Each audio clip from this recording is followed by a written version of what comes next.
దగ్గర నిజాం కాలేజీలో 100 మంది పోలీసులు ఎస్ఐలు సిఐలు అందరు నిజాం కాలేజీనే ప్రిన్సిపాల్ కి ప్రొటెక్షన్ ఇస్తున్నారు. అంటే ప్రిన్సిపాల్ ఏమైనా ఎమ్మెల్యేనా, మినిస్టరా, ముఖ్యమంత్రి? ఏంటి ప్రిన్సిపాల్ ఎన్సీసీ చేసే విద్యార్థులకు ఎగ్జామ్ రాయనివాడు.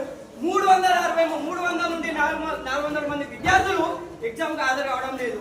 మొన్న నుండి సార్ దండం పెడతాం, మీ కాళ్ళు మొత్తం సార్ అన్నా సరే కానీ పోలీసులు పెట్టి ఈరోజు పోలీసు నాకు ఒకటి అర్థం కాదు, మీరు 0% అటెండెన్స్ ఉందని పోలీసులు అడుగుతున్నారు. అంటే పోలీసులు ఏమైనా ఫ్యాకల్టీయా, పోలీసులు ఏమైనా రిజిస్టర్సా, పోలీసులు ఏమైనా ప్రిన్సిపలా, లేకపోతే ఓయి ఇక్కడ పోలీసు వాళ్ళని ఏమైనా పెట్టేసిందా సపరేట్ గా, బీసీ ఏమైనా అలవాట్ చేసిందా?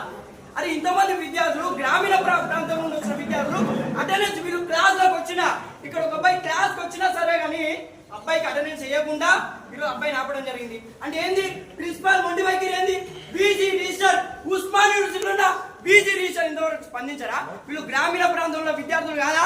మన బిడ్డలు కాదా? పేద బిడ్డలు కాదా? ఇలా వ్యవసాయ కుటుంబంలో వచ్చిన వీళ్ళు తల్లిదండ్రులు పుట్టిన బిడ్డలు కాదా? ఎందుకు సార్ దండం పెడతా కాళ్ళు మోక్తా అనే పరిస్థితి ఈ రాష్ట్రంలో, తెలంగాణ రాష్ట్రంలో వచ్చింది. దండం పెడతా కాళ్ళు మోక్తా